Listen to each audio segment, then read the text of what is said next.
Assalamualaikum warahmatullahi wabarakatuh. Alhamdulillahirabbil alamin, wassalatu wassalamu asrofil anbiya'i wal mursalin wa ala alihi washabihi ajmain. Amma ba'du.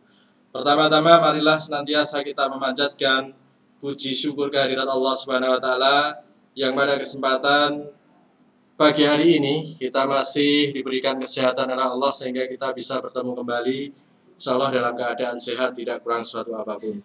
Baik anak-anakku kelas 10 kejar paket C yang insyaallah dirahmati Allah Subhanahu wa taala. Pada kesempatan ini kita akan membahas tentang salah satu teks yang mana teks ini sudah tidak asing lagi bagi kalian, yaitu teks laporan hasil observasi.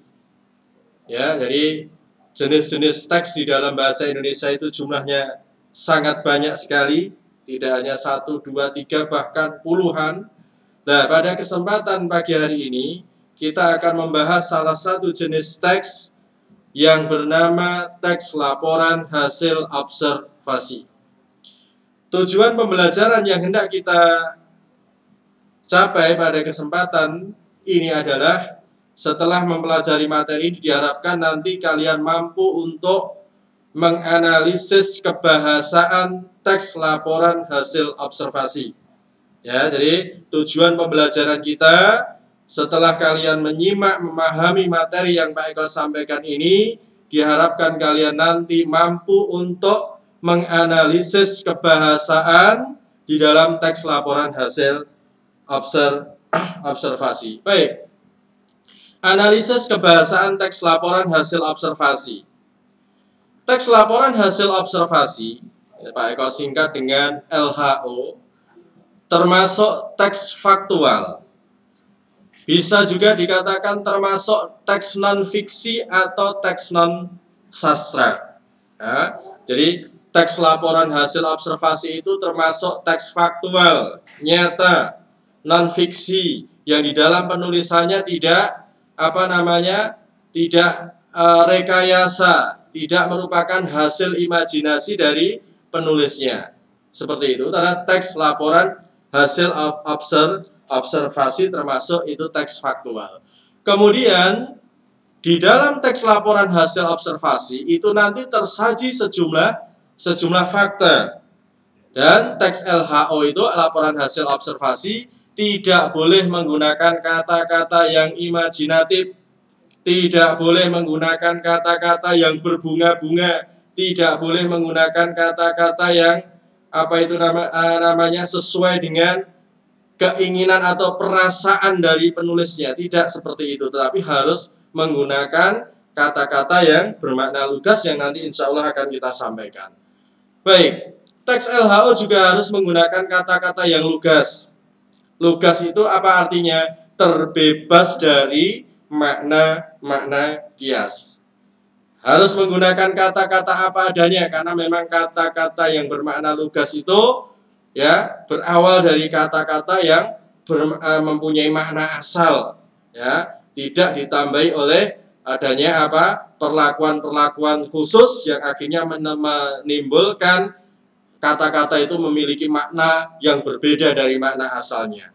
Seperti itu. Jadi teks LHO harus menggunakan kata-kata apa adanya. Lantas yang menjadi pertanyaan untuk kalian anak-anak, coba sebutkan contoh teks yang bersifat aktual selain LHO. Coba kalian nanti bisa mencari sumber-sumber belajar yang lain, tidak hanya melalui apa yang Pak Eko sampaikan, tetapi kalian bisa menggunakan sumber-sumber belajar yang lain. Di luar sana banyak. Sebutkan contoh teks yang bersifat aktual selain LHO. Itu ya. Kemudian yang selanjutnya, makna lugas dan atau makna denotatif. Teks LHO haruslah menggunakan makna yang lugas, makna yang denotatif, yang tidak mengalami perubahan ataupun penambahan.